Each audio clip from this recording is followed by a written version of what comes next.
Ia datang ke pasar dengan pakaian lusuh, wajah penuh debu, dan senyum sederhana. Semua orang mengira ia hanya pria miskin yang mencari sesuap nasi. Tak ada yang tahu, di balik kesederhanaannya, tersembunyi seorang bos besar yang rela menyamar demi mendekati gadis penjual telur yang mencuri hatinya. Inilah kisah tentang cinta yang menembus batas dunia. Simak sampai akhir, karena endingnya akan membuatmu terdiam dan mungkin meneteskan air mata. Hujan sisa malam menggantung dalam tetes-tetes kecil di pinggiran atap seng, menetes pelan ke genangan yang memantulkan cahaya pagi.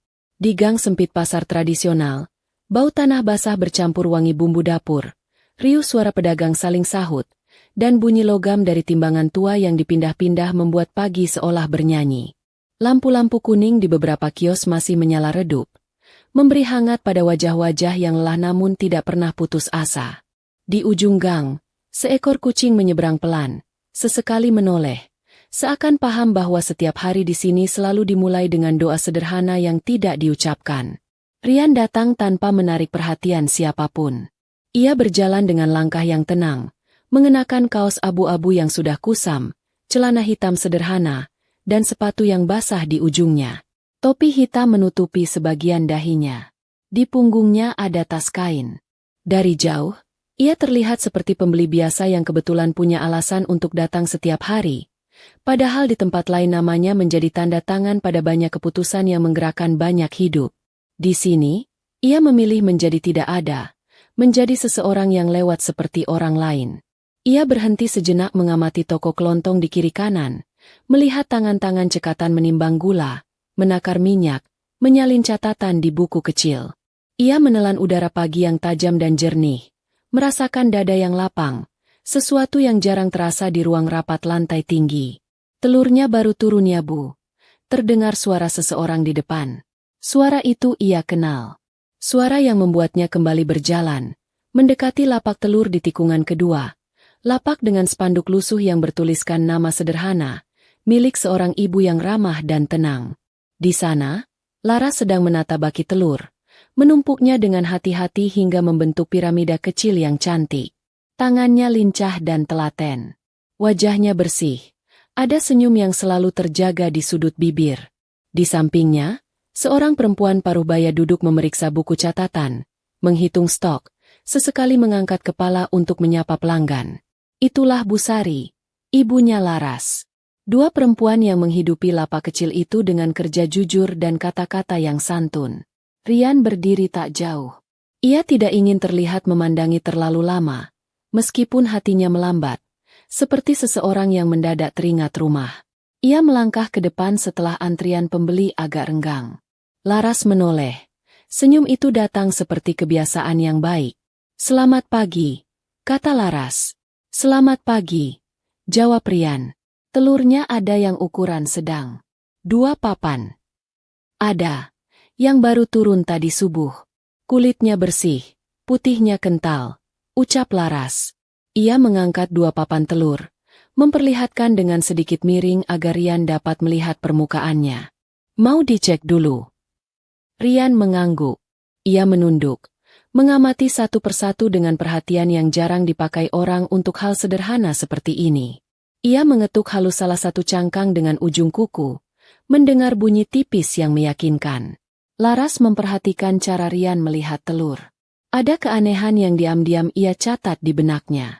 Tangan itu tidak seperti tangan buruh pasar, tidak kasar, tidak penuh garis retak, kuku-kukunya rapi. Namun Rian bergerak seperti orang yang terbiasa menunduk di pasar, terbiasa sabar menunggu, terbiasa mendengar. Ketenangan seperti itu biasanya hanya dimiliki 2 jenis orang, mereka yang sangat letih pada hidup, atau mereka yang sudah lama tidak terkejar oleh apapun. "Ini bagus," kata Rian singkat. "Saya ambil yang ini." "Baik, sekalian bungkus atau mau bawa begini saja?" Laras mengangkat tali rafia. "Bungkus saja, tolong." Sambil mengikat papan telur dengan rapi, Laras bertanya ringan. "Seperti biasa ya? Hari ini jadi masak apa?" Rian tersenyum tipis. "Telur dadar sederhana. Kadang dibuat setengah matang untuk sarapan. Sisanya untuk karyawan lapangan." "Bagus. Telur memang tidak pernah bohong. Enak diolah apa saja. Dan hemat. Laras tertawa kecil. Rian mengangguk, membalas tawa itu dengan senyum yang tertahan. Ia jarang tertawa di kantornya. Tawa di sana seperti barang mewah yang dibayar mahal dengan target dan angka. Di pasar, ia bisa tertawa pelan tanpa takut ada seseorang yang mencatatnya. Ia merogoh dompet kainnya. Ada beberapa lembar uang receh dan beberapa lembar yang lebih besar. Ia membayar sesuai harga. Ditambah 2.000 untuk plastik tebal agar papan telur tidak goyah. Laras menolak uang tambahan dengan halus. Tidak usah. Plastik cadangan. Lagi pula, kamu sering belanja di sini. Terima kasih. Ucap Rian. Kalau begitu saya hutang budi, bukan hutang plastik. Laras tampak terkejut. Lalu tertawa sekali lagi. Kalimatnya bagus. Hidup butuh kalimat yang bagus sesekali. Jawab Rian. Supaya kita ingat untuk pelan-pelan. Di bangku kecil di belakang, Bu Sari mengangkat kepala. Ia memandang Rian, mengangguk sopan. Selamat pagi, Nak. Selamat pagi, Bu. Balas Rian, menunduk hormat. Hari ini hujan turun sebentar. Semoga rezeki turun banyak. Kata Bu Sari. Amin. Ucap Rian. Ia menatap kedua perempuan itu bergantian. Hatinya terasa hangat. Ada cara bicara yang lurus. Ada mata yang jernih. Ada kejujuran yang tidak mencari panggung. Ia menyimpan rasa itu baik-baik. Seorang penjual sayur dari kios sebelah datang meminjam timbangan digital. Laras meminjamkan tanpa banyak tanya. Seseorang menawar harga. Laras menanggapi dengan tawa yang tidak sakit hati. Menyebut angka yang adil. Di sebelah sana seorang anak kecil menangis karena ingin dibelikan roti. Pedagang roti memberi potongan kecil. Anak itu tersenyum. Kehidupan di pasar bergerak seperti sungai yang menerima segala. Membawa, tidak menolak. Rian menyadari sesuatu yang sulit ia temukan di ruang rapat yang rapi. Yakni kelapangan untuk saling mengerti tanpa banyak bicara. Waktu kecil, saya sering melihat ibu menawar bahan lauk di pasar. Kata Rian tiba-tiba. Ia sendiri terkejut karena kalimat itu keluar begitu saja. Ia selalu memilih telur paling rapi seperti ini. Mungkin karena telur adalah cara paling mudah menjaga marwah dapur, sahut Laras. Kalau telurnya segar, hati ibu juga ikut tenang. Rian mengangguk pelan. Ibu saya sangat telaten. Beliau pasti orang baik. Laras menatap Rian sejenak, lalu menunduk lagi, melanjutkan pekerjaannya. Orang baik selalu menyisakan jejak di cara kita memperlakukan hal-hal kecil. Rian menyimpan kata-kata itu seperti seseorang menyimpan foto lama di saku. Ia berpamitan. Saya berangkat dulu. Nanti kembali lagi setelah zuhur kalau masih ada. Kadang teman-teman minta tambahan. Baik, kalau habis, bisa pesan besok. Ada pasokan dari langganan beternak yang sudah bertahun-tahun.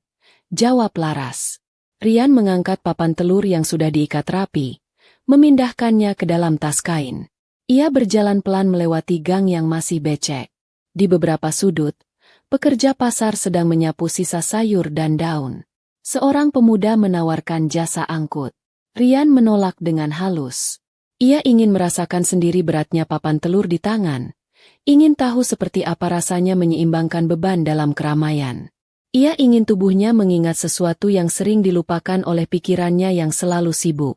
Ia menunduk, melewati selokan kecil, melirik jatuhnya tetes air ke permukaannya. Ada ketenangan di sana.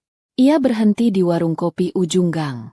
Warkop kecil, bangkunya dari kayu, mejanya dilap berkali-kali hingga permukaannya licin. Rian meletakkan tas kain di samping, lalu duduk. Ia memesan kopi hitam dan sepotong roti. Pemilik warung menyapa singkat, menyebut namanya sebagai panggilan akrab yang sebenarnya tidak pernah ia berikan. Di pasar, semua orang menjadi akrab lebih cepat. Rian justru menyukainya. Tidak ada yang menanyakan pekerjaannya. Tidak ada yang memintanya menyelesaikan masalah besar dalam hitungan menit.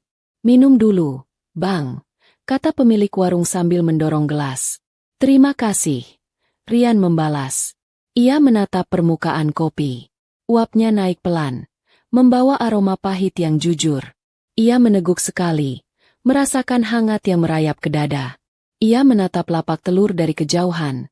Terlihat siluet Laras yang bergerak di balik orang-orang yang berlalu. Ia tidak tahu sejak kapan ia memilih untuk datang hampir setiap pagi. Awalnya karena alasan sederhana, telur di pasar selalu lebih segar. Lalu perlahan, alasan itu merambat jadi sesuatu yang lain. Ada senyum yang dinantikan, ada suara yang menenangkan, ada cara menimbang yang teliti, ada ragam kata-kata yang ringan namun berakar. Seseorang duduk di bangku sebelah Rian. Seorang laki-laki berkemeja lusuh, membawa karung setengah kosong. Ia menyulut rokok, meniupkan asap, lalu menoleh. Sering belanja di lapak telur itu ya? Katanya. Anaknya baik. Ibunya juga. Rian mengangguk. Mereka jujur. Di pasar ini, orang jujur cepat dikenal. Orang culas juga cepat ketahuan. Ia tertawa pendek. Kami butuh orang jujur supaya hari tidak habis dengan saling curiga. Rian tidak banyak menanggapi. Ia paham. Di dunia bisnisnya, curiga adalah pintu yang selalu terbuka. Ia meneguk kopinya sekali lagi. Detik-detik di pasar seperti lembar buku yang lambat dibalik. Satu persatu, pembeli datang dan pergi. Satu persatu, cerita kecil terjadi tanpa perlu ramai. Rian duduk sementara, membiarkan pagi mengajari ia hal kecil yang selama ini hilang dari dirinya. Saat langit mulai meninggi, awan tipis bergerak lebih pelan. Suara azan dari masjid kecil di dekat pasar terdengar sayup. Rian menghabiskan roti, membayar, dan kembali berjalan. Ia memilih memotong gang belakang agar bisa sekali lagi melewati lapak telur. Bukan untuk membeli apa-apa, hanya untuk memberi salam yang mungkin terlihat biasa bagi orang lain, namun penting untuk hatinya. Ketika ia tiba di tikungan, ia melihat Laras sedang membantu seorang ibu lansia yang kesulitan membawa belanjaan. Laras memindahkan beberapa barang ke tas kain lain, mengikatnya supaya tidak jatuh. Ia tidak menoleh ketika Rian mendekat. Rian berdiri di pinggir, menunggu agar tidak mengganggu. Setelah urusan itu selesai, Laras menoleh dan melihatnya. Kembali lagi, ujar Laras. Telurnya masih ada. Saya hanya ingin bilang, terima kasih. Pagi ini menjadi lebih tenang karena lapak kalian, kata Rian. Laras tersenyum. Kalau begitu, terima kasih juga. Pembeli seperti kamu membuat kami semangat. Bu Sari ikut menyahut. Kalau besok butuh lebih banyak, bilang saja. Harga tetap sama. Baik, Bu. Terima kasih. Ada jeda yang menyenangkan. Rian mengalihkan pandang ke permukaan meja kayu lapak itu. Ia melihat tulisan kecil di kertas yang direkatkan. Tulisan itu bukan nama lapak, melainkan kalimat pendek. Rezeki datang kepada orang yang jujur dan sabar. Rian membacanya diam-diam, lalu menatap Laras. Kalimat yang bagus. Ibu yang menulis, kata Laras. Supaya kami tidak lupa ketika ada orang menawar terlalu kejam, atau ketika pasokan kosong dan kami panik. Kalimat itu menenangkan. Kalimat seperti itu menyelamatkan banyak hati, ucap Rian. Seorang pelanggan baru datang. Laras sibuk melayani. Rian mundur pelan. Ia pergi dari sana dengan perasaan seperti seseorang yang baru saja menerima kabar baik, tanpa amplop, tanpa stempel, tanpa lampu kamera. Ia berjalan ke parkiran kecil tempat ia menitipkan sepeda motor bebek tua yang sengaja ia pakai. Di kota, ia memiliki banyak mobil yang dapat menelan jarak dengan mudah. Di pasar, ia memilih menempuh pelan, agar sempat melihat, sempat mendengar, sempat menunduk. Di tengah perjalanan pulang, ia melewati jembatan kecil yang membelah kali keruh. Di pinggir kali ada pemulung memisahkan botol plastik dari sisa yang lainnya. Seorang anak melambai pada Rian tanpa alasan. Rian membalas lambaian itu. Ia tidak mengenal anak itu. Tetapi salam di pagi hari seperti itu adalah cara Allah menegaskan bahwa kebaikan tidak selalu butuh alasan. Sesampainya di rumah kontrakan yang ia sewa khusus untuk peran sederhana ini, Rian menaruh papan telur di atas meja kayu. Tidak besar, tidak mewah, hanya bersih dan cukup. Ia menggantung topi, menyalakan kompor kecil, merebus air. Ia mengambil 2 butir telur, memecahkan dengan hati-hati, dan memasukkannya ke dalam wajan. Minyak berbisik pelan ketika putih telur bertemu panas. Ia menaburkan garam sedikit, memecah kuningnya dengan ujung spatula, membiarkannya setengah matang. Dapur kecil tiba-tiba terasa hangat. Rian duduk, menunggu. Ia menatap jendela yang membuka langsung ke halaman sempit. Ada pohon Kamboja yang baru berbunga. Udara membawa sedikit wangi yang manis. Ponsel di saku celana bergetar. Rian mengangkatnya, membaca pesan singkat dari asistennya yang sudah terbiasa melihat jadwalnya seperti serangkaian angka yang harus tepat. Ada rapat sore nanti, ada peninjauan gudang, ada kunjungan mitra, ada dokumen yang harus ia tanda tangani. Ia menekan tombol, menutup ponsel, lalu menarik napas pelan. Dunia di luar menunggu. Tetapi sebentar saja, ia meminta ditunda oleh suara minyak yang berdesis dan wangi telur yang sedap. Ia mematikan kompor, menata telur di piring, mengambil nasi hangat dari penanak kecil. Ia makan perlahan, memberi waktu pada lidah untuk mengenang sesuatu yang tidak dapat dibeli dengan kartu apapun, yakni rasa syukur yang jernih. Selesai makan, ia mencuci piring dengan sabun wangi jeruk. Busa menempel di jemarinya. Ia mengusap, membilas, menata kembali piring kerak. Tugas kecil seperti itu membuatnya melihat tangannya sendiri. Tangan yang selama ini lebih sering memegang pena mahal, telapak yang terbiasa bersalaman dengan orang-orang yang memanggilnya bos. Di sini, tangan itu kembali menjadi tangan biasa. Ia tersenyum tipis tanpa siapapun melihat. Rian duduk di kursi kayu, menatap catatan kecil yang tadi ia tulis sebelum berangkat. Ia menulis jenis telur dan jumlah yang biasa dibeli, tempat penjual beras yang jujur, nama penjual sayur yang selalu ramah, dan tentu saja, jam ketika Laras biasanya tiba di lapak. Ia merasa lucu pada dirinya sendiri. Seseorang yang di tempat lain punya daftar pesanan yang berharga miliaran rupiah, kini menulis daftar sederhana tentang telur, beras, dan senyum. Tetapi justru daftar seperti itu yang membuat dadanya ringan. Ia mengambil buku lain, bukan miliknya, melainkan buku jurnal kulit yang ia temukan saat ia terakhir kali berkunjung ke toko buku bekas. Di halaman pertama, ia menulis kalimat pendek, sesuatu yang ia pelajari pagi ini. Jika ingin mengingat jalan pulang, belajarlah menaruh hormat pada hal-hal kecil. Ia menulis dengan huruf tegak, rapi. Ia menutup buku itu, meletakkannya di meja. Matahari merayap lebih tinggi, menembus sela genteng. Debu halus menari-nari dalam cahaya, seperti butir waktu yang bertahan sebelum jatuh. Ia berdiri, membersihkan meja, merapikan tas kain, mengganti baju. Siang nanti ia akan menjadi dirinya yang lain. Ia akan berdiri tegak di koridor yang luas, mendengarkan laporan, memberi keputusan. Ia akan memakai jam tangan yang berat dengan tali kulit yang lembut. Ia akan dipanggil dengan panggilan yang panjang dan hormat. Namun, ia berjanji pada dirinya, besok pagi ia akan kembali menunduk di lapak yang menata telur dengan telaten, mengucap salam yang sama, mendengar ucapan sederhana dari ibu yang tidak pernah lelah, dan melihat senyum di ujung meja yang membuatnya merasa menjadi manusia lagi. Ketika waktu zuhur hampir tiba, Rian keluar dari kontrakan dan mengunci pintu. Ia menyusuri gang, melambatkan langkah ketika melewati pohon sukun yang menaungi setengah badan jalan. Ia menatap langit. Awan tipis berbaris seperti kain putih panjang. Ia mendengar bunyi motor, klakson angkot, suara ibu-ibu yang tertawa karena cerita yang tidak ia ketahui. Ia merasakan kota di dalam dada, bukan sebagai angka lalu lintas, melainkan sebagai detak pelan yang menaruh orang-orangnya pada tempat yang dekat.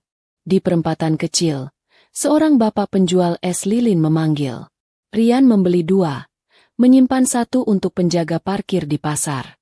Ia melanjutkan langkah, menyadari sesuatu yang membuatnya tersenyum tanpa alasan. Ia tidak sedang mengejar siapapun, tidak sedang dikejar deadline, tidak sedang mencari apapun selain keheningan yang bisa ia selipkan di antara riuh kesibukan. Dan anehnya, keheningan itu justru ia temukan di tempat paling bising, pasar tradisional. Ia tiba lagi di pasar menjelang siang. Lebih ramai. Pedagang ikan memanggil, Penjual ayam berteriak menyebut harga diskon. Seorang ibu menawar dengan suara tinggi, namun senyumnya tidak jahat. Rian berjalan melewati semua itu. Ia berhenti sejenak membeli sayur sop. Ia membayar dan mendapat ucapan terima kasih yang panjang. Ia sampai di lapak telur. Laras sedang mencatat pesanan untuk warung makan di gang sebelah. Bu Sari menerima pembayaran, memeriksa lembaran uang, menata ke laci kecil. Datang lagi, ucap Laras ketika melihat Rian. Saya janji kembali setelah zuhur, kata Rian.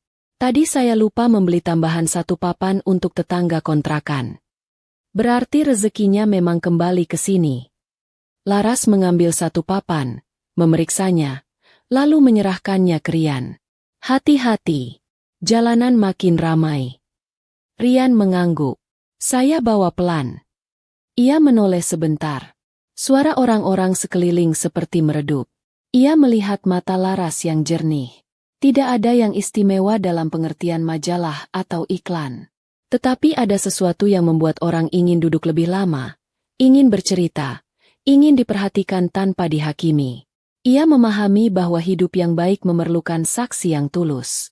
Dan di depan lapak telur itu, ia memperolehnya. Kalau nanti telur habis, jangan sungkan bilang. Bisa saya carikan, kata Rian, setengah bercanda.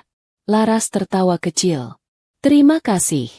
Tapi kamu pembeli, bukan pemasok. Siapa tahu saya punya kenalan peternak yang bisa bantu. Laras mengangguk sopan. Baik. Semoga saja. Rian merasakan sesuatu di dadanya. Keinginan untuk menolong tanpa membuat orang merasa berhutang. Ia menahan diri. Kebaikan yang mendadak besar sering membuat orang canggung. Kebaikan yang kecil dan teratur justru merawat persaudaraan dengan cara yang tidak merusak harga diri. Ia memilih membiarkan waktu bekerja. Ia akan kembali besok, dan besok lagi, sampai semuanya merasa wajar. Sebelum pergi, ia mengeluarkan es lilin yang tadi ia bawa. Ia berikan pada penjaga parkir. Untuk siang yang panas, katanya. Terima kasih, Mas. Jawab penjaga parkir dengan mata berbinar. Rian tersenyum, menyalakan motor bebek tuanya, lalu beranjak. Ia menoleh sekali lagi ke arah lapak telur yang perlahan ditutup setengah karena sinar matahari semakin miring. Dalam senja yang belum datang, ia mencatat sebuah kebenaran. Kadang, untuk menemukan sesuatu yang berharga, manusia perlu berjalan mundur dari gemerlap, mundur dari tepuk tangan, lalu melangkah pelan ke tempat yang sederhana, yang menunggu dengan sabar, yang setiap paginya menata ulang piramida kecil bernama telur, satu demi satu, dengan percaya bahwa besok akan tetap ada orang baik yang datang membeli. Dan itulah sebabnya Rian terus kembali. Bukan hanya karena telur, bukan hanya karena senyum, bukan hanya karena kalimat pendek yang ditempel pada kertas coklat. Ia kembali karena di sana, di bawah cahaya pasar yang sejuk, ia bisa menjadi dirinya tanpa nama. Ia kembali karena hatinya menemukan kursi kecil untuk duduk dan beristirahat. Ia kembali karena ada seseorang bernama Laras yang tidak pernah mencurigai apapun, selain percaya bahwa setiap orang datang membawa niat baik, setidaknya sampai terbukti sebaliknya. Besok pagi, gumam Rian, lebih kepada dirinya sendiri, aku akan datang lebih awal. Angin siang melintas, membawa wangi telur segar yang baru turun, wangi kopi dari warkop ujung gang, wangi bumbu dari kios sayur, wangi sabun dari tangan yang kena busa saat mencuci piring. Semua itu menjadi lagu kecil yang tidak pernah habis. Rian melaju perlahan, dan di belakangnya pasar tetap bernyanyi, menutup satu babak pagi dengan syukur, membuka siang dengan harap, menunggu orang-orang yang percaya bahwa kebaikan selalu punya cara untuk kembali pulang. Matahari naik pelan di atas atap-atap pasar yang berkarat. Cahaya kuningnya menembus celah-celah plastik biru yang menjadi atap lapak, membuat bayangan menari di wajah-wajah yang sedang bekerja. Udara pagi mulai menghangat, tapi pasar tetap basah oleh sisa embun dan cipratan air dari ember yang digunakan pedagang membersihkan dagangan. Bau amis ikan, wangi daun pisang, dan aroma kopi dari warkop ujung gang berpadu jadi satu, menciptakan suasana yang bagi sebagian orang terasa sesak, tapi bagi Laras justru seperti musik yang menandai awal hari. Seperti biasa, Laras datang lebih awal dari ibunya. Ia mengayuh sepeda tua dari rumah kontrakan mereka di gang kecil dekat stasiun. Perjalanan hanya butuh 15 menit. Tapi setiap kayuhan terasa berarti. Di keranjang depan sepeda, ada beberapa papan telur yang dibungkus kain goni, siap dijual. Begitu tiba di pasar, Laras menurunkan barang-barang itu satu persatu, lalu mulai menata meja dagangan. Gerakannya cepat tapi hati-hati. Setiap telur ia letakkan dengan posisi terbaik. Tak satu pun dibiarkan terguling. Telur itu seperti hidup, katanya pernah pada ibunya. Kalau tidak dijaga, bisa retak meski kelihatan kuat. Bu Sari hanya tertawa waktu itu, tapi di hati kecilnya, ia tahu anaknya telah tumbuh dengan cara berpikir yang lembut dan bijak. Pagi ini, Laras baru saja menyusun papan ketiga ketika suara langkah pelan terdengar dari arah tikungan. Ia tidak perlu menoleh untuk tahu siapa itu. Langkah yang sama, ritme yang sama, suara sepatu yang seolah menimbang setiap tapak. Rian datang lagi. Laras tersenyum kecil, bukan karena terkejut, tapi karena sudah menebak. Ia tidak tahu pasti mengapa pria itu datang hampir setiap hari. Tapi ada sesuatu pada caranya membawa diri yang berbeda dari pembeli lain.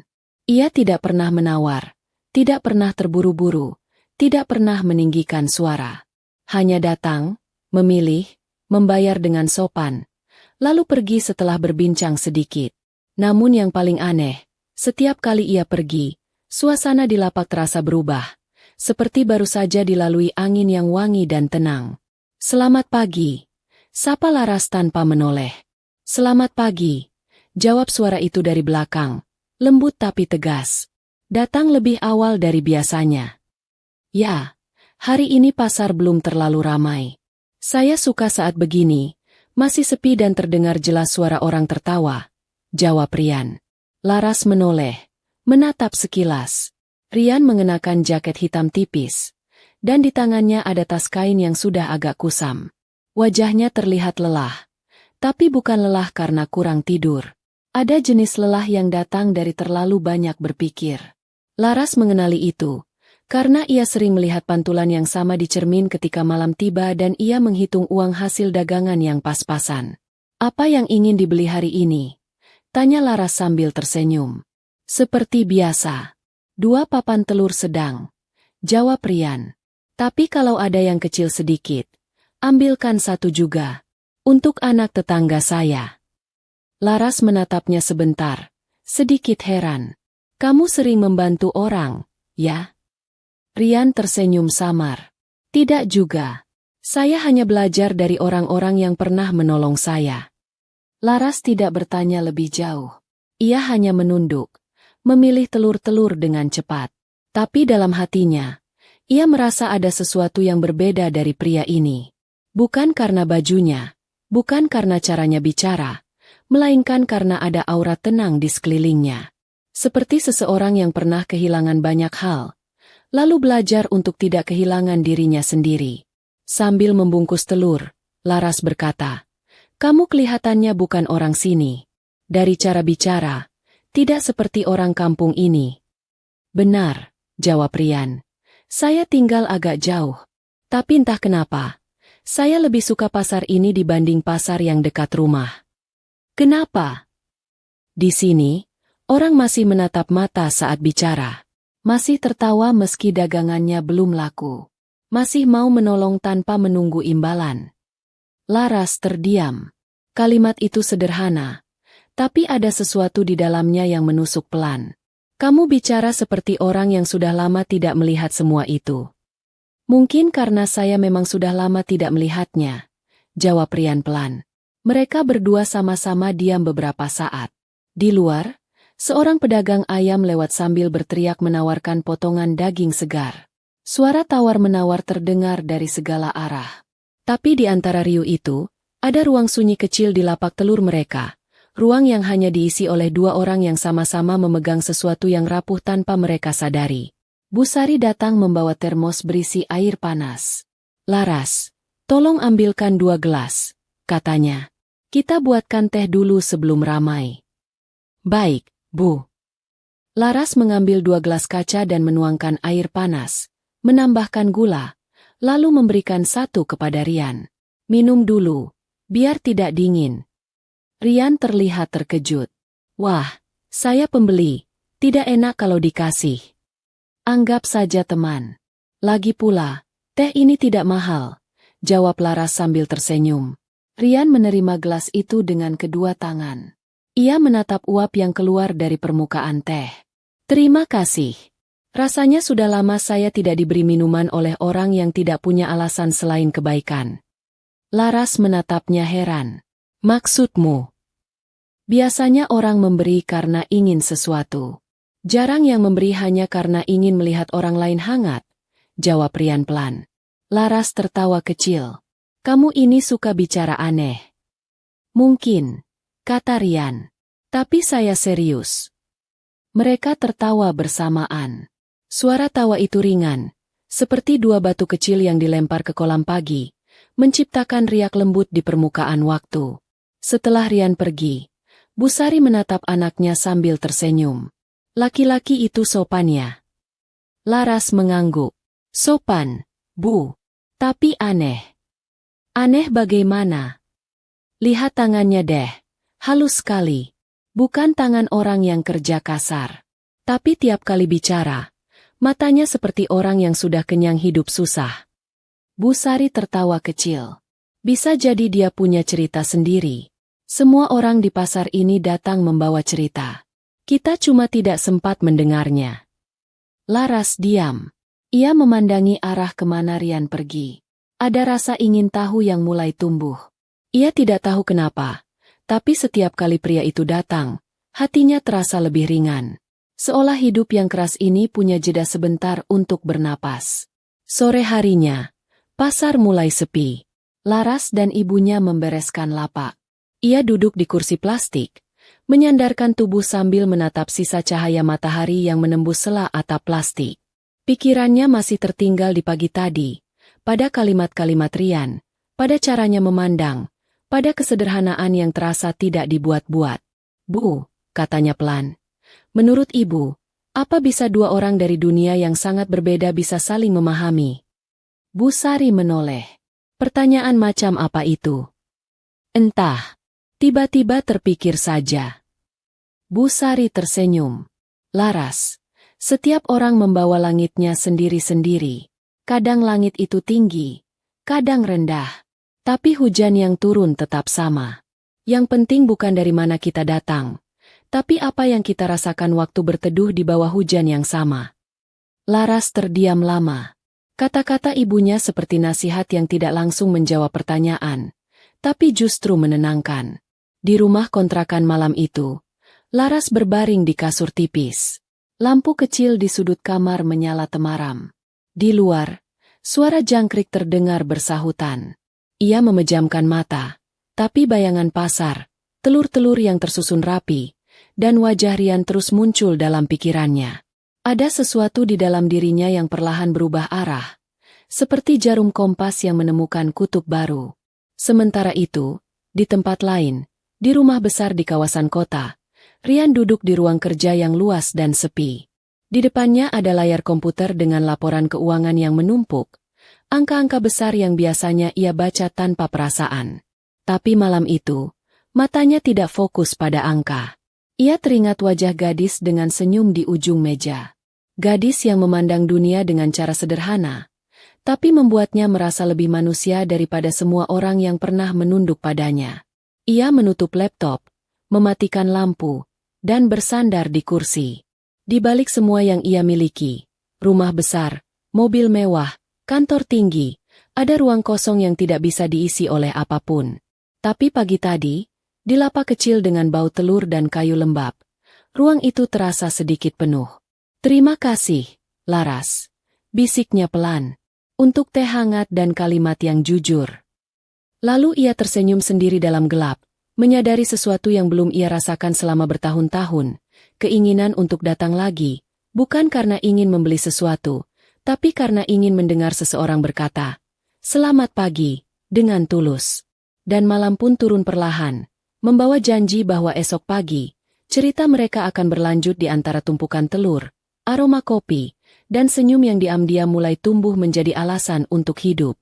Pagi itu pasar sudah ramai bahkan sebelum matahari sepenuhnya naik. Uap panas dari panci bubur ayam bercampur dengan bau daging segar, suara timbangan, dan teriakan para pedagang yang saling berlomba menawarkan harga terbaik. Langit masih agak gelap, tapi lampu-lampu kios memantulkan cahaya kuning yang membuat udara terlihat hangat. Di tengah hiruk-pikuk itu, lapak telur milik Busari dan Laras tampak paling rapi. Setiap papan ditata lurus, permukaan kayu dibersihkan dari debu, dan senyum Laras menjadi sambutan yang lebih ramah daripada spanduk diskon manapun. Rian datang seperti biasa. Kaos polosnya masih basah sedikit karena embun, dan topi hitamnya menutupi sebagian wajah. Ia membawa kantong kain yang sama. Beberapa orang di pasar mulai mengenalnya, tapi tidak ada yang tahu siapa dia sebenarnya. Mereka hanya memanggilnya Mas Telur, karena hampir setiap pagi ia datang ke lapak yang sama. Ada yang mengira ia pedagang kecil yang menjual ulang telur-telur itu ke warung lain. Ada pula yang mengira ia pengangguran yang mencari kesibukan. Tak seorang pun menebak bahwa pria sederhana itu sebenarnya memiliki perusahaan besar dengan ratusan karyawan di bawah tangannya. Laras sedang sibuk menata telur ketika Rian datang. "Pagi," sapa Rian. "Pagi juga," jawab Laras, tanpa menoleh. "Telur baru saja datang. Mau saya pilihkan yang paling bagus?" "Tentu," kata Rian, sambil membantu memindahkan papan dari tumpukan. Gerakannya hati-hati, seperti seseorang yang tahu betul nilai sesuatu yang mudah pecah. Laras memperhatikan, lalu tersenyum. "Kamu kalau bantu, selalu seperti sedang menyentuh benda berharga." Rian menatapnya sebentar. "Sebab saya tahu, yang mudah pecah tidak selalu tidak berharga." Laras tertawa kecil, pura-pura tidak mengerti. "Kamu memang suka bicara dengan cara yang susah dimengerti." "Karena saya tidak ingin orang langsung paham," jawab Rian. "Saya ingin mereka merasa dulu, baru mengerti." "Tapi di pasar ini orang tidak punya waktu untuk merasa, Mas," kata Laras sambil menata telur di keranjang. "Orang datang, beli, lalu pergi.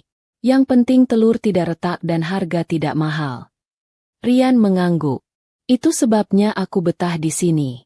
Karena meski semua orang sibuk, kamu masih sempat tersenyum." Senyum Laras terhenti sejenak. Ia menunduk, berpura-pura sibuk. Ujung bibirnya menahan sesuatu yang tak ingin terlihat. Ia tidak tahu kenapa kalimat sederhana seperti itu bisa membuat dadanya bergetar pelan. Namun, sebelum ia sempat membalas, suara lantang memecah suasana. Seorang perempuan berpakaian mewah datang bersama dua temannya. Tangannya penuh gelang emas yang berkilat terkena sinar matahari. Ia berhenti di depan lapak Laras dengan langkah angkuh. "Telur di sini berapa?" tanyanya ketus. Laras menjawab sopan. 32.000 per papan, Bu. Telur baru datang pagi ini." Perempuan itu mendengus. "Mahal amat. Di sana aja 29. Masa di tempat kayak gini berani mahal?" "Telur di sana mungkin stok lama, Bu. Ini baru turun." "Ah, sama aja. Telur ya telur. Dasar pedagang pasar. Kalau lihat pembeli agak rapi, langsung naik harga." Nada suaranya tinggi dan menyengat. Beberapa orang menoleh. Laras hanya menunduk, menahan sabar. Rian yang berdiri di sampingnya mengamati dengan mata yang tenang. Ia sudah sering melihat wajah seperti itu dalam dunia bisnis. Wajah orang yang merasa kuasanya lebih tinggi hanya karena uang. "Kalau tidak cocok, tidak apa, Bu," kata Laras lembut. "Masih banyak lapak lain." "Oh, jadi kamu usir saya?" Perempuan itu mendelik. "Kamu pikir saya tidak punya uang?" Busari yang duduk di kursi belakang segera mendekat. "Maaf, Bu. Anak saya tidak bermaksud begitu. Dia hanya menjelaskan." Tapi perempuan itu tidak berhenti. Matanya melirik ke arah Rian. "Dan ini siapa? Pembantu kamu? Dari tadi ikut ngatur-ngatur telur. Lihat pakaiannya. Kayak orang tak punya. Cocok kalian berdua, penjual miskin sama pembeli miskin." Suasana pasar mendadak sunyi di sekitar mereka. Beberapa pedagang lain menoleh. Sebagian menahan tawa kecil, sebagian iba. Laras menahan napas. Ia ingin marah, Tapi ibunya pernah berkata, kalau seseorang bicara dengan cara buruk, itu karena hatinya sedang kotor, bukan karena kamu pantas diperlakukan begitu. Jadi ia diam. Namun Rian tidak. Ia menatap perempuan itu dengan pandangan datar, lalu berkata pelan, "Ibu, setiap orang datang ke pasar membawa niat. Ada yang ingin beli telur, ada yang ingin beli rasa hormat. Tapi yang terakhir itu tidak dijual di sini." Perempuan itu mematung sejenak. Tak menyangka disindir balik oleh seseorang yang berpenampilan seperti rakyat biasa. "Apa maksud kamu?" "Tidak apa-apa, Bu. Saya cuma bilang, kalau ibu mencari harga yang paling murah, mungkin bisa ke tempat lain. Tapi kalau mencari orang yang jujur, ibu sudah berdiri di tempat yang benar." Nada Rian tidak tinggi, tapi suaranya tenang dan dalam, seperti air yang mengalir melewati batu. Perempuan itu terdiam sesaat, lalu mendengus. "Dasar orang sok bijak. Sudah, ayo pergi," katanya pada teman-temannya. Mereka melangkah pergi dengan langkah cepat dan suara hak sepatu yang berisik. Laras masih diam. Ia menatap Rian lama, lalu berbisik, "Kamu tidak perlu melawan orang seperti itu. Nanti kamu malah kena marah." Rian tersenyum. "Tak apa. Orang seperti itu tidak perlu dimenangkan. Cukup jangan ditiru." "Tapi kamu tadi berani sekali." "Berani itu mudah," ucap Rian pelan. "Yang sulit adalah tetap tenang saat dihina." Laras menatapnya lama. Dalam sorot mata pria itu, ia melihat sesuatu yang berbeda. Bukan marah, bukan kesombongan, tapi keteguhan yang tenang, seperti batu besar di tengah sungai yang tidak goyah meski diterpa arus. Ia tiba-tiba merasa malu karena selama ini ia sering takut kehilangan harga diri hanya karena omongan orang. Padahal ternyata, harga diri yang sejati tidak bisa diambil siapapun kecuali oleh diri sendiri. Beberapa pedagang mendekat. "Hebat, Mas. Tadi ngomongnya bikin si nyonya itu diam," kata seorang bapak tua sambil tertawa kecil. Rian tersenyum ramah. "Saya cuma bicara yang seharusnya." Bu Sari mengangguk. Matanya menatap Rian dengan kagum. Jarang ada orang yang bisa tetap sopan sambil menegakkan kebenaran. "Terima kasih ya, Nak." "Tidak perlu berterima kasih, Bu," jawab Rian. "Saya cuma tidak suka melihat orang baik dihina." Hari itu, meski kejadian itu sudah lewat, suasana hati Laras belum tenang. Ia masih memikirkan kata-kata Rian. Ia ingin menanyakan lebih banyak hal, tapi setiap kali Rian bicara, rasanya ada jarak yang tidak bisa ia lewati. Pria itu terlalu tenang, terlalu matang, seperti seseorang yang sudah kenyang menelan banyak hal pahit dalam hidup. Menjelang siang, pasar mulai reda. Rian membantu menata kembali telur-telur yang sempat tergeser saat kejadian tadi. Laras memerhatikannya dari samping. "Kenapa kamu datang setiap hari?" tanyanya tiba-tiba. Rian menatap papan telur di tangannya. "Karena setiap pagi di sini lebih jujur daripada siang di tempat lain." "Apa maksudnya?" "Di luar sana, orang bisa pura-pura sopan sambil menusuk dari belakang. Di sini, kalau orang marah, ya marah. Kalau senang, ya tertawa. Tidak ada yang menutupinya." Laras terdiam. "Kamu bicara seperti orang yang sudah lama hidup di dunia lain." "Mungkin memang begitu," jawab Rian pelan. "Dulu saya hidup di tempat di mana kebenaran sering kalah oleh angka. Sekarang saya hanya ingin belajar menakar ulang arti sederhana." Laras tidak sepenuhnya mengerti, tapi ada nada jujur yang membuatnya ingin percaya. Ia menatap Rian lebih lama, lalu berkata, "Kamu tahu? Orang seperti kamu jarang sekali datang ke pasar ini. Biasanya yang sabar dan tenang seperti itu, cuma orang tua." Rian tersenyum. "Mungkin karena hidup sudah menua sebelum waktunya." "Kamu umur berapa sih?" Rian menatap ke kejauhan. Cukup untuk tahu bahwa sabar itu tidak kalah. Laras tidak melanjutkan. Di dalam dadanya, ada rasa hangat yang sulit dijelaskan. Ia tidak tahu kenapa, tapi setiap kali pria itu bicara, kata-katanya seperti doa yang bisa menenangkan hati. Menjelang sore, Rian berpamitan. Ia menenteng tas kainnya dan berjalan keluar dari pasar.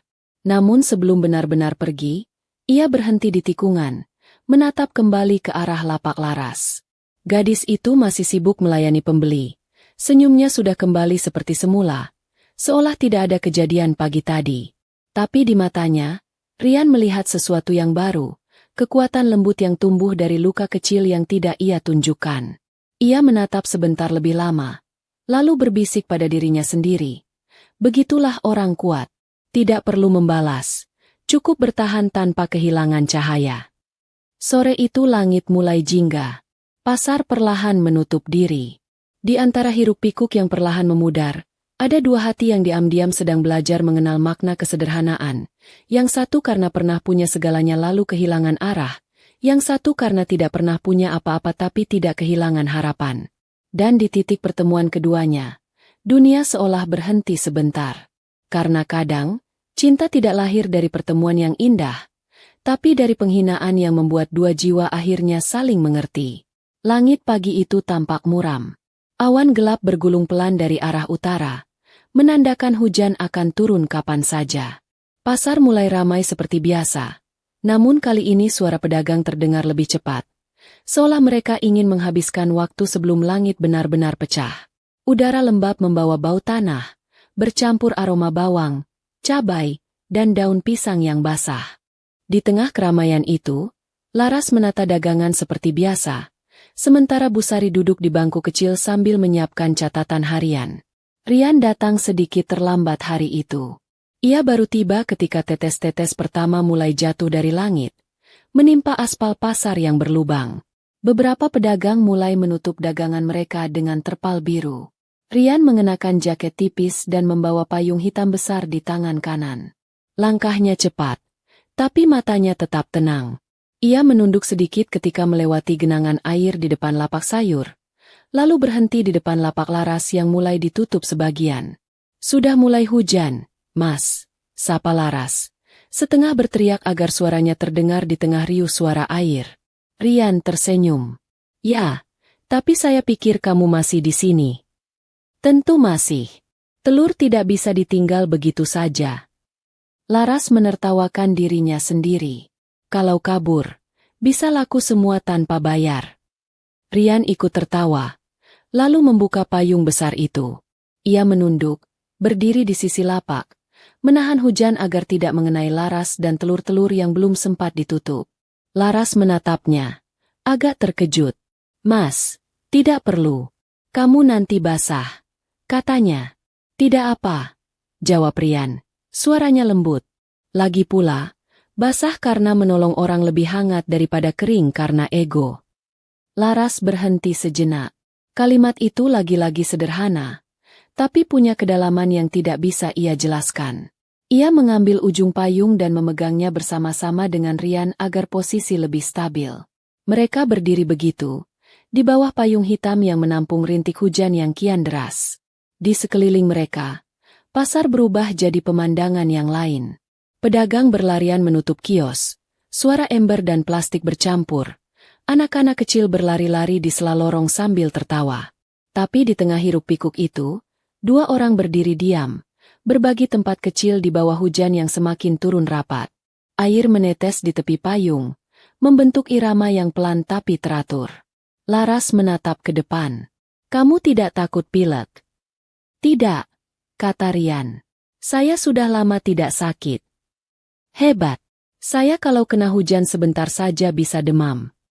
"Berarti tubuh kamu masih jujur," ucap Rian. "Maksudnya?" "Tubuh yang mudah lelah artinya belum terbiasa berbohong pada hati." Laras terdiam. Ia tidak tahu harus menjawab apa. Ia hanya menatap tanah yang mulai tergenang dan melihat pantulan wajah mereka berdua di air yang beriak pelan. Ada sesuatu yang aneh. Dalam pantulan itu, Rian tidak terlihat seperti pria sederhana. Ada wibawa yang sulit dijelaskan, bukan dari pakaian atau sikap, tapi dari caranya menatap hujan.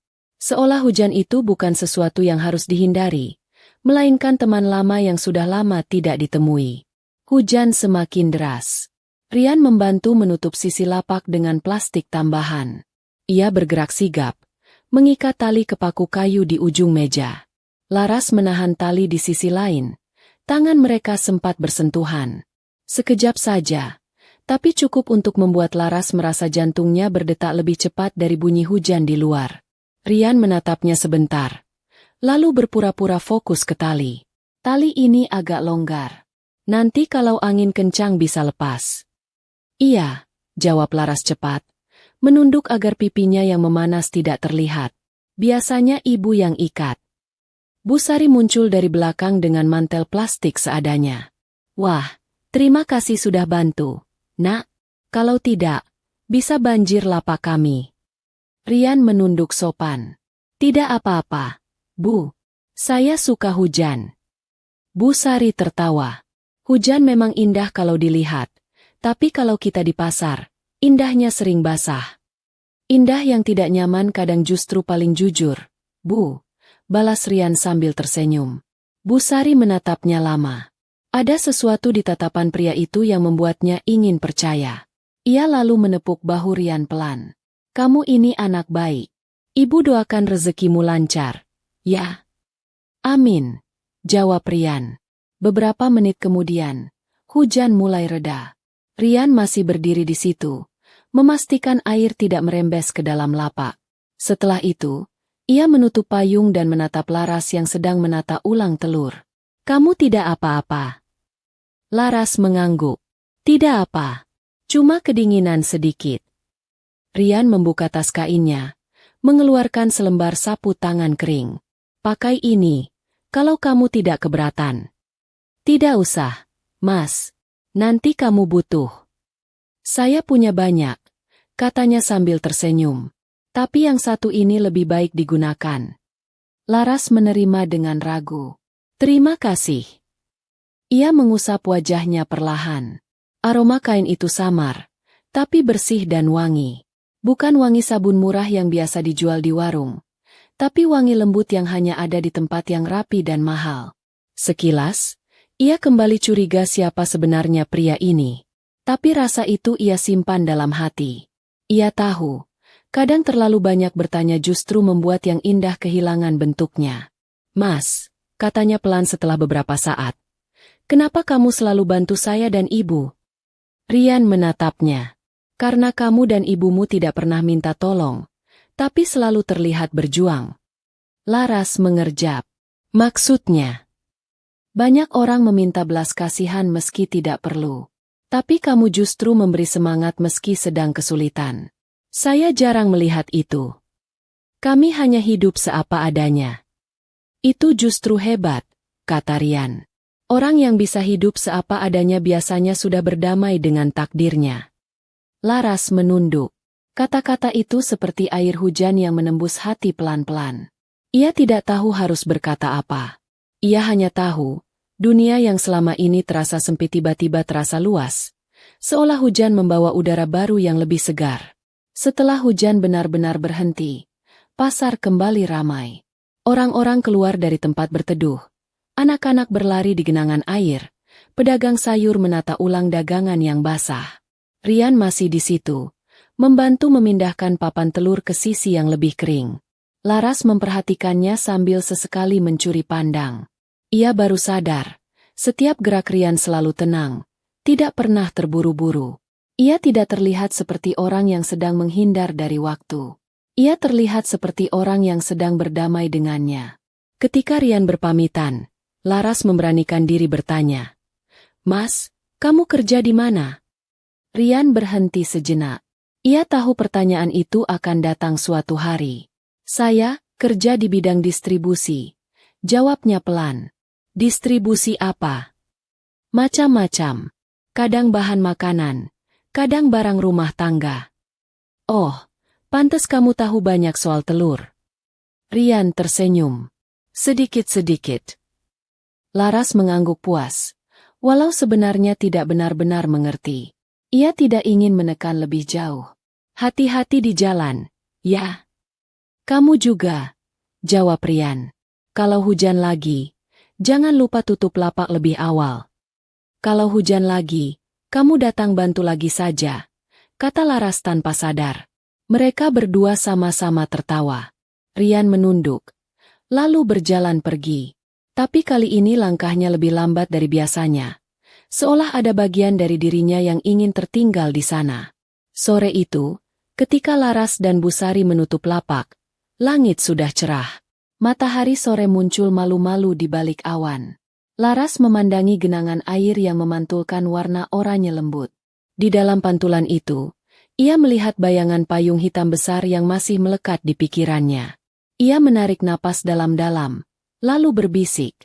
Aneh. Rasanya seperti hujan barusan belum berhenti di dalam dada. Sementara itu, di tempat lain, Rian duduk di ruang kerjanya yang luas, dikelilingi perabot mahal dan layar komputer yang menampilkan angka-angka besar. Tapi matanya tidak tertuju ke layar. Di meja, sapu tangan yang ia pinjamkan pada Laras sudah tidak ada. Ia tersenyum kecil. Setidaknya satu benda di dunia ini akhirnya punya arti. Hujan sore itu mungkin sudah berhenti, tapi di hati dua orang yang berbeda dunia, ada sesuatu yang mulai tumbuh pelan-pelan, seperti tunas kecil yang menembus tanah basah, rapuh, tapi hidup. Pagi itu, udara terasa lebih lembab dari biasanya. Hujan semalam menyisakan embun yang menggantung di ujung atap pasar. Burung-burung gereja bertengger di kabel listrik, menunggu pedagang yang mulai berdatangan.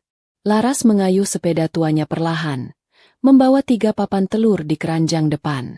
Ia berhenti sebentar di depan toko kelontong untuk membeli kopi bubuk dan gula, lalu melanjutkan perjalanan. Di wajahnya, terselip senyum kecil yang bahkan ia sendiri tidak tahu sebabnya. Sudah seminggu ini ia tidak pernah bosan menunggu seseorang datang ke lapaknya. Seseorang yang selalu berpakaian sederhana, membawa tas kain, dan berbicara dengan cara yang membuat dunia terasa lebih ringan. Ia bahkan sampai hafal jam kedatangan pria itu, sekitar pukul 7:15. Jika lewat dari itu, Laras mulai melirik ke arah ujung gang, memastikan hujan atau macet bukan alasan keterlambatannya. Busari yang sudah lebih dulu tiba melihat anaknya tersenyum-senyum sendiri. "Kenapa dari tadi senyum, Laras?" tanya ibunya, sambil menata baki telur. "Tidak apa-apa, Bu." "Tidak apa-apa atau ada apa-apa?" Busari mengangkat alis, separuh menggoda. "Ah, Ibu," jawab Laras cepat. "Cuma kepikiran harga telur naik. Itu saja." "Harga telur naik malah senyum." "Ya, senyum karena rezeki pedagang telur, kan, ikut naik," elak Laras sambil tertawa. Busari hanya menggeleng. Ia tahu anaknya pandai bersembunyi di balik alasan sederhana. Tapi sebagai seorang ibu, ia juga tahu bahwa hati muda punya rahasianya sendiri. Ia tidak ingin mendesak. Kadang cinta tumbuh lebih baik kalau dibiarkan seperti benih yang belajar mencari cahaya sendiri. Sekitar setengah jam kemudian, Rian muncul di tikungan pasar. Ia tampak sedikit berbeda hari itu. Jaket yang biasanya lusuh kini tampak lebih bersih. Topinya tetap sama, tapi langkahnya lebih cepat dari biasa. Di bahunya tergantung tas kain, dan di tangan kirinya ada bungkusan kertas coklat. "Pagi," sapa Rian begitu sampai di depan lapak. "Pagi juga," balas Laras, pura-pura sibuk. "Hari ini datang lebih awal." "Ya, saya pikir, kalau datang lebih cepat, bisa bantu sebelum pasar terlalu ramai." Laras menatapnya sekilas. Tapi hari ini tidak hujan. Tidak ada payung yang perlu dibentangkan. Rian tertawa kecil. "Saya bisa bantu hal lain. Misalnya menata papan atau mengangkat peti." Ia menaruh bungkusan kertas di atas meja. "Ini, untuk kamu dan ibu. Cuma roti dan sedikit susu segar. Tadi saya lewat toko roti. Baunya harum sekali." "Mas, ini tidak usah," kata Laras cepat. "Kamu sudah sering bantu. Kami tidak enak. Kalau kamu menolak, saya tersinggung." "Kenapa begitu?" "Karena ini bukan pemberian. Ini rasa terima kasih," kata Rian, tenang tapi hangat. Busari keluar dari belakang lapak, menatap bungkusan itu. "Duh, nak, repot-repot segala." "Tidak, Bu," balas Rian sambil menunduk sopan. "Saya cuma ingin sarapan bersama orang-orang baik." Busari tersenyum lebar. "Kalau begitu, ayo duduk sebentar. Pasar belum ramai." Mereka bertiga duduk di bangku kayu, menikmati roti hangat dan susu. Suasana terasa akrab. Laras menatap Rian diam-diam. Ia masih belum bisa menebak siapa sebenarnya pria ini. Sikapnya sopan seperti orang berpendidikan. Caranya bicara juga penuh makna. Tapi ia selalu datang dengan pakaian sederhana. Tidak ada tanda-tanda orang kaya. Tidak ada jam tangan mahal. Tidak ada ponsel canggih. Tidak ada aroma parfum mahal. Dan entah kenapa, justru kesederhanaan itu yang membuatnya ingin tahu lebih dalam. Sekitar pukul 9, pasar mulai ramai. Hujan semalam membuat banyak pedagang menunda dagangannya. Jadi pagi ini semua datang bersamaan. Laras sibuk melayani pembeli. Sementara Rian membantu mengangkat papan telur dari truk yang baru tiba. Ia bergerak cekatan, tanpa diminta. Para pedagang lain sempat menatap kagum. Wah, si Mas itu rajin sekali, kata salah satu penjual sayur. Kalau semua pembeli seperti dia, pasar ini jadi lebih damai. Laras hanya tersenyum mendengarnya. Ia sendiri diam-diam bangga. Namun suasana tenang itu mendadak berubah. Dari arah parkiran, terdengar suara klakson mobil mewah. Beberapa orang menoleh, melihat sedan hitam berkilau berhenti di pinggir pasar. Sopirnya turun, mengenakan kemeja rapi dan sepatu mengilap. Wajahnya panik, seolah sedang mencari seseorang. Maaf, saya mencari Pak Rian, katanya dengan suara cukup keras. Rian yang sedang menatap peti telur langsung tertegun. Ia menoleh pelan. Sopir itu jelas-jelas mengenalinya. Laras juga menatap ke arah mobil itu. Heran. Pak Rian? Gumamnya. Pelan tapi cukup terdengar oleh Rian. Sopir itu melihatnya. Lalu cepat-cepat berjalan mendekat. Pak, akhirnya ketemu juga. Tadi orang kantor panik. Rapat sudah siap semua. Saya disuruh cari Bapak. Sudah. Potong Rian cepat dengan nada rendah tapi tegas. Ia menatap sopirnya tajam, memberi isyarat agar diam. Sopir itu terkejut. Baru sadar telah membuat kesalahan besar. Ia mundur pelan, menunduk. Maaf, Pak. Saya tidak tahu Bapak sedang di sini. Laras mematung. Kata, Pak, itu seperti kilat di siang bolong. Ia memandangi Rian dengan wajah bingung. Kamu, siapa sebenarnya? Tanyanya pelan. Rian menarik napas panjang. Dia salah orang, katanya cepat. Mungkin ada nama yang sama. Sopir itu masih menunduk, takut bicara. Laras ingin percaya, tapi hatinya tahu ada yang aneh. Cara sopir itu menunduk, nada hormatnya, dan ekspresi gugupnya terlalu nyata. Tapi sebelum ia sempat bertanya lagi, Rian menoleh pada sopirnya. Pergi dulu. Saya akan menyusul nanti, katanya datar. Sopir itu mengangguk cepat, lalu kembali ke mobil dan pergi. Orang-orang di sekitar sudah mulai berbisik. Laras menatap Rian lama, mencoba membaca sesuatu dari wajahnya. Tapi Rian menatap balik dengan senyum tipis yang tidak memberi jawaban. Kamu tidak harus percaya saya, katanya lembut. Tapi saya tidak ingin kamu salah paham. Laras menelan ludah. Saya tidak paham sama sekali.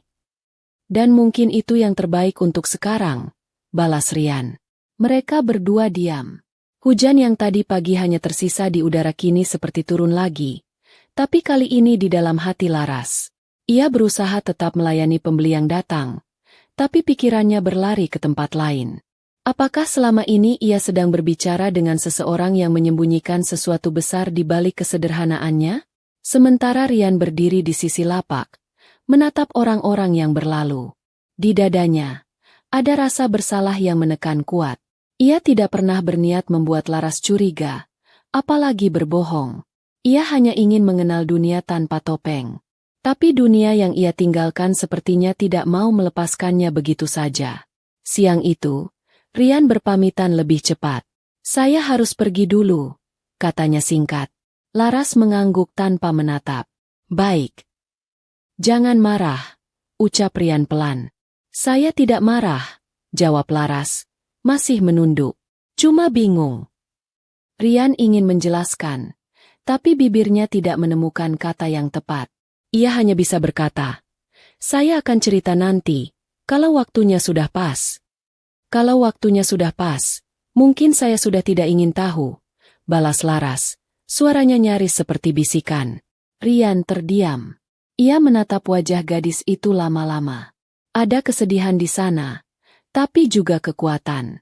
Ia tahu, kalau ia terus tinggal di situ, ia akan kehilangan kendali atas rahasia yang selama ini ia jaga rapat. Jadi ia memutuskan untuk pergi. Langkahnya pelan, tapi setiap tapak terasa berat. Laras menatap punggungnya yang menjauh. Ada banyak hal yang ingin ia tanyakan, tapi bibirnya enggan bergerak. Di antara mereka, ada sesuatu yang menggantung, antara kepercayaan dan kebohongan, antara kehangatan dan jarak yang tiba-tiba terbuka. Dan ketika suara mesin mobil hitam di kejauhan terdengar lagi, Laras akhirnya mengerti satu hal. Pria yang datang setiap pagi dengan tas kain itu bukan orang biasa. Tapi yang belum ia tahu, bukan hanya rahasia yang Rian sembunyikan. Ia juga menyembunyikan rasa yang tumbuh di hatinya. Rasa yang semakin hari semakin sulit dipadamkan, bahkan oleh kebohongan sekalipun. Di langit sore yang mulai kelabu, Laras menatap ke arah jalan tempat Rian menghilang. "Siapa kamu sebenarnya, Mas?" gumamnya pelan. Tapi yang menjawab hanyalah angin, membawa sisa bau hujan dan suara pasar yang perlahan mereda. Pagi itu langit berwarna kelabu pucat. Udara dingin menusuk kulit, seolah menandakan sesuatu yang berat akan terjadi. Pasar belum seramai biasanya. Para pedagang menata dagangan dengan lambat, dan suara mereka terdengar lebih tenang dari hari-hari lain. Laras datang seperti biasa, mendorong sepeda tua berisi 3 papan telur. Tapi hari ini langkahnya lebih pelan. Matanya sembab, bekas kurang tidur semalam. Sudah 2 hari Rian tidak muncul. 2 hari tanpa sapaan lembut, tanpa senyum yang membuat pagi terasa hangat, tanpa percakapan ringan yang tiba-tiba bisa jadi dalam. 2 hari, tapi rasanya seperti 2 bulan. Bu Sari yang duduk di bangku kecil melirik anaknya. "Kamu kelihatan lelah, Laras." Laras tersenyum tipis. "Cuma kurang tidur, Bu." "Masih mikirin orang itu, ya, Bu?" "Ibu tahu, Nak. Wajahmu tidak bisa berbohong." Laras tidak menjawab. Ia menatap papan telur di depannya, tapi pikirannya jauh. Tentang pria yang datang dengan pakaian sederhana tapi membawa ketenangan. Tentang mobil hitam yang tiba-tiba muncul. Tentang panggilan, "Pak Rian," yang diucapkan sopir itu dengan penuh hormat. Ia ingin marah karena dibohongi. Tapi di sisi lain, ia merasa tidak sanggup. Ada bagian dari dirinya yang ingin tetap percaya bahwa semua kebaikan yang Rian tunjukkan tidak palsu. Sementara itu, di pusat kota, di gedung tinggi milik perusahaan Arsana Group, lift berhenti di lantai 32. Pintu terbuka perlahan, memperlihatkan koridor panjang dengan dinding kaca. Di ujungnya, ruangan luas dengan meja besar dan nama Rian Arsana, Direktur Utama, tertera di plakat logam.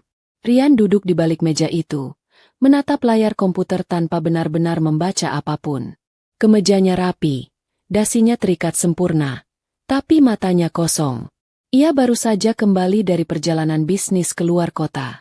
Semua orang di kantor menyambutnya seperti biasa, dengan hormat dan penuh formalitas. Tapi di dalam dirinya, ada kegelisahan yang tak bisa ia sembunyikan. Asisten pribadinya, Sinta, mengetuk pintu.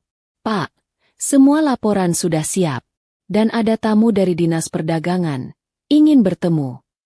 "Baik, jadwalkan setelah jam 2. "Baik, Pak." Sinta menunduk, lalu hendak keluar, tapi tiba-tiba menoleh. "Pak, kemarin ada kiriman dari pasar tradisional."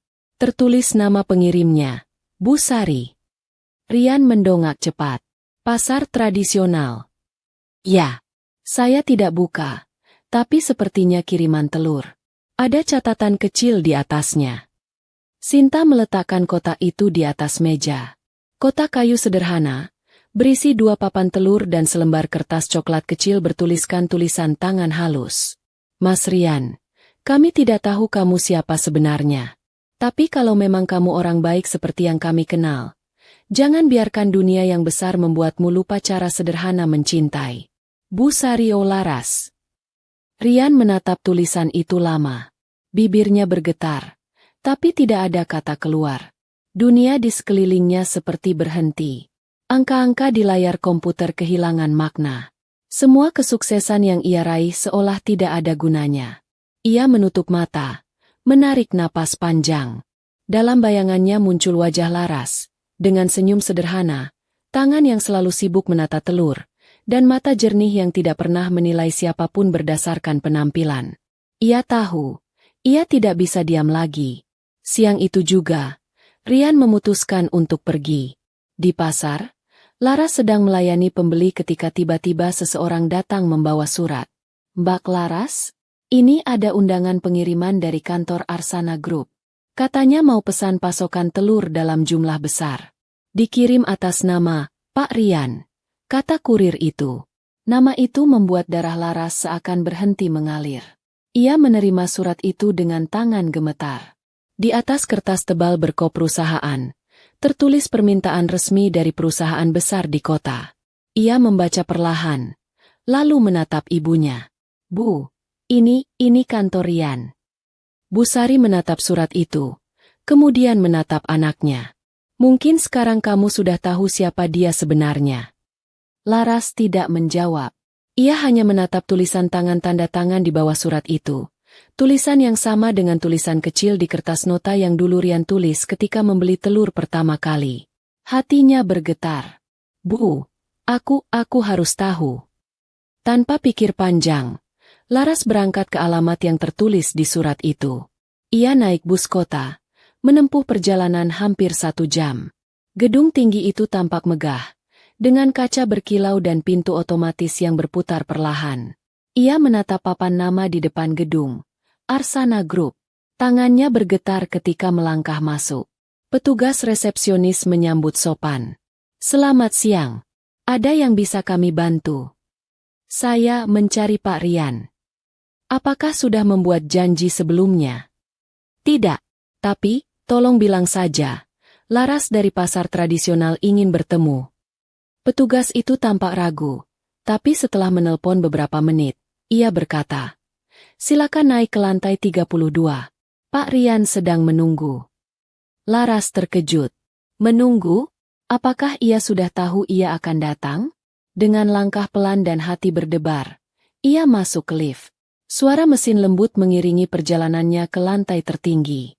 Pintu terbuka, memperlihatkan ruangan luas dengan pemandangan kota di bawahnya. Di sana, Rian berdiri, mengenakan kemeja putih, tanpa jas. Ia menoleh begitu Laras keluar dari lift. "Laras," katanya pelan. Laras berdiri kaku di ambang pintu. "Jadi ini dirimu yang sebenarnya?" Rian mengangguk pelan. "Ya." "Kenapa kamu bohong?" "Saya tidak bermaksud berbohong. Saya hanya ingin dikenal tanpa nama besar, tanpa jabatan, tanpa uang." "Kamu pikir kami butuh semua itu?" Suara Laras gemetar. "Kamu pikir aku tidak akan menghargai kamu kalau tahu kamu orang kaya?" "Bukan itu." Rian mendekat perlahan. "Saya takut dunia saya menakuti kamu. Di sana semua penuh pura-pura. Laras, saya ingin merasakan hidup yang jujur, yang sederhana, seperti di lapak kamu. Saya ingin tahu rasanya dihormati bukan karena jabatan, tapi karena hati." Laras menatapnya lama. Air matanya mulai turun. "Tapi kamu membuatku percaya pada kebohongan. Saya tidak pernah berpura-pura jadi orang lain. Hanya menanggalkan sebagian yang tidak perlu. Semua kata yang kamu dengar, semua tawa, semua payung di bawah hujan itu bukan topeng. Itu saya." Laras terisak pelan. "Tapi kamu membuatku terlihat bodoh." "Tidak, Laras." Rian mendekat sedikit lagi. "Kamu membuat saya ingat jadi manusia." Ruangan itu sunyi beberapa saat. Hanya terdengar detik jam dinding. Laras menatap keluar jendela besar, melihat langit yang mulai cerah setelah berhari-hari mendung. Ia menarik napas panjang. "Lalu kenapa aku ke sini?" katanya pelan, lebih kepada dirinya sendiri. "Karena kamu ingin jawaban," jawab Rian. "Dan kamu ingin pengampunan," balas Laras cepat. Rian tersenyum pahit. "Mungkin benar. Tapi aku tidak akan memaksa." Ia membuka laci meja, mengambil sesuatu. Sapu tangan putih yang pernah ia pinjamkan di hari hujan. Masih bersih, tapi kini terlipat rapi dalam bingkai kaca kecil. Ia menyerahkan itu pada Laras.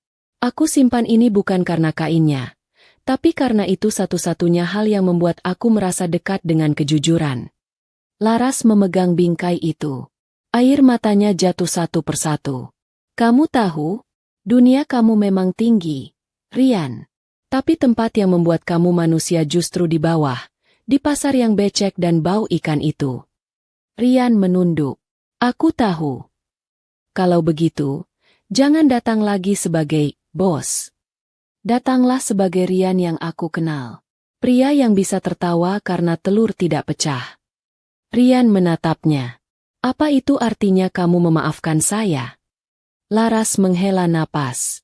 Saya tidak tahu. Tapi saya tahu satu hal. Kamu tidak harus pura-pura miskin untuk belajar jadi sederhana. Kesederhanaan itu soal hati, bukan pakaian. Ia meletakkan bingkai itu di meja, lalu berbalik. Terima kasih sudah jujur, meski terlambat.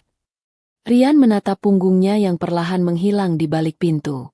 Ia tidak mengejar. Karena ia tahu, kadang yang paling sulit bukan meminta maaf, tapi menunggu sampai orang yang terluka siap memaafkan. Di luar gedung, Laras berdiri menatap langit yang mulai terang. Ia menarik napas panjang, dan untuk pertama kalinya setelah 2 hari penuh gelisah, ia tersenyum. Mungkin, pikirnya, beberapa kebenaran memang perlu waktu untuk diterima. Tapi kebenaran yang datang dari hati, akhirnya akan menemukan jalannya sendiri. Dan di balik kaca lantai 32, Rian menatap ke bawah, melihat sosok Laras yang berjalan meninggalkan gedungnya. Di dada pria itu, rasa bersalah dan cinta bercampur menjadi satu. Ia tahu satu hal pasti, mulai hari ini, ia tidak akan lagi menyembunyikan siapa dirinya. Karena pada akhirnya, kejujuran adalah cara paling sederhana untuk mencintai. Pagi itu pasar tradisional kembali seperti semula. Ramai, riuh, penuh kehidupan. Langit biru membentang luas setelah berhari-hari tertutup awan kelabu. Udara pagi membawa wangi tanah yang baru kering, aroma daun pisang, dan suara pedagang yang menata dagangan dengan semangat baru. Tapi di tengah semua itu, ada satu lapak yang terasa berbeda. Lapak telur milik Bu Sari dan Laras terlihat lebih tenang, meski pembeli datang silih berganti. Laras duduk di kursi kecil di belakang meja kayu, menatap tumpukan telur tanpa benar-benar melihatnya. Ada sesuatu yang berubah di dalam dirinya sejak pertemuannya dengan Rian di gedung tinggi itu. Ia sudah tahu siapa pria itu sebenarnya. Sudah melihat ruang kerjanya yang megah, pakaian mahalnya, dan dunia besar yang begitu jauh dari kehidupannya. Tapi anehnya, yang paling ia ingat bukanlah gedung tinggi itu, melainkan cara Rian menatapnya dengan mata yang sama seperti di pasar, lembut, jujur, dan penuh penyesalan. Laras. Suara Bu Sari memecah lamunannya. Telur 2 papan. Untuk warung Bu Ida. Iya, Bu.